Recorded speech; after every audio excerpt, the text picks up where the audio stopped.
I was recycling the single stream,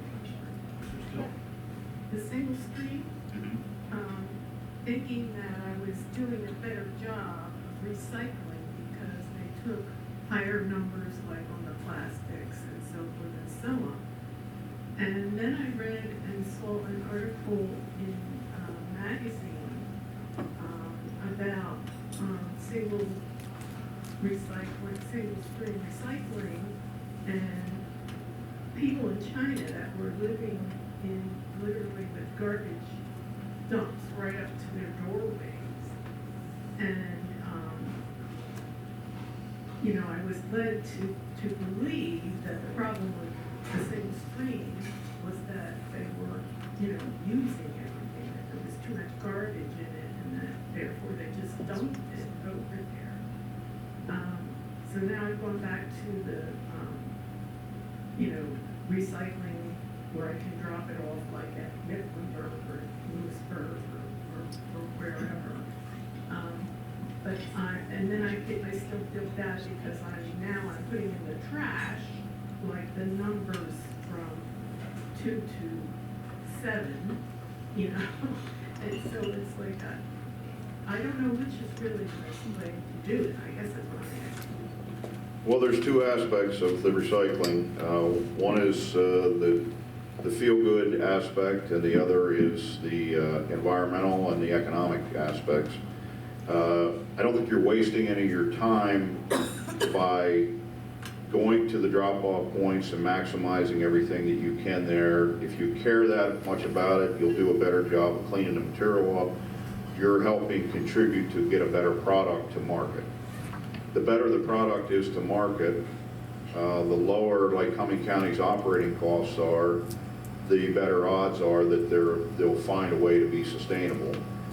What you see in the China pictures is that 10% of garbage that we as the U.S. were sending them. So if they bought 1,000 ton of cardboard, there was 10 ton of garbage in there. So they got, there was 100 tons. So they bought a 1,000 ton block of processed cardboard in bales. When they got it to China and opened it up, they had 900 ton of cardboard and 100 ton of garbage. So the garbage got pushed off to the side, and that's the pictures that everybody sees, people rooting around in that. There's commodities in there. Nobody that I know wants to root around in it, but people that don't have anything to eat, or they're trying to find a way to live till tomorrow, they're digging through there and picking out some plastic, and they're picking out some things that they think they have some value, and but nobody will process it down that far. So that really was the U.S. as a whole dumping stuff on China that they kept buying, so we just kept sending. Yep. Do you think that contributed? Do you think that contributed to plastic, the big mile of plastic that's in the ocean, or 5 miles or 7 miles? Do you think they dumped it in the ocean? No, I don't think they just dumped it in the ocean, but if you look at the globe as a whole, the U.S. is responsible for about 1% of plastics in the ocean. So whoever come up with the paper straw idea in the U.S. and is pushing the paper straw is a rich person. We aren't the problem. We can always do better, and I think everybody always agrees with that. We can get better, but we're not dumping in the oceans from the U.S. Are we selling product to other countries that's overflowing and they just push over the bank somewhere because they don't manage it? That's possible. But as a whole, China, India, they don't have the environmental respect that the U.S. does. And if it gets close to running down over the bank, it goes in the ocean, they just solve the problem.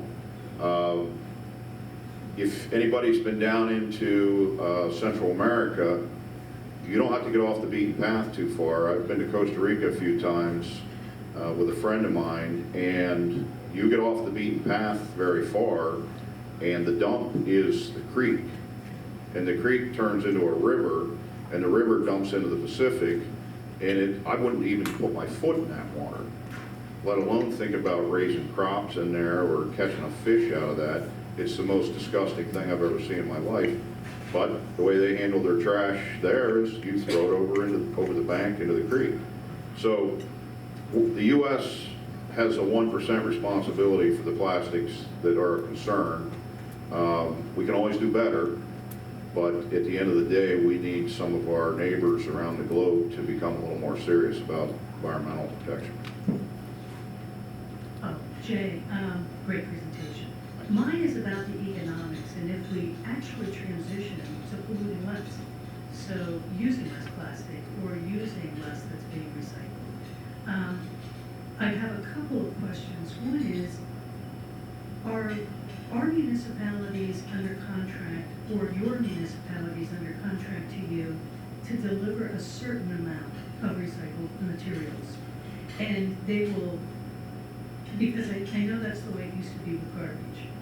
But I also know that we are externalizing the cost of our waste and our purchase through these landfills and the recycling. So what if we went back, as we were thinking about in the 90s and the 80s, with bottle bills, where you paid for it and you have a return?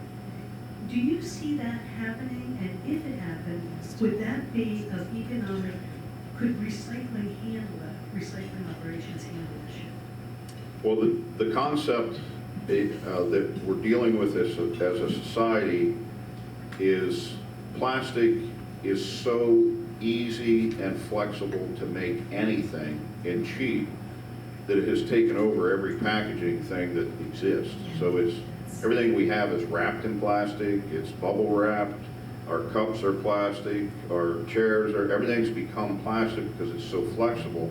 But at the end of the day, you make all these different products and you can only recycle a small percentage of them.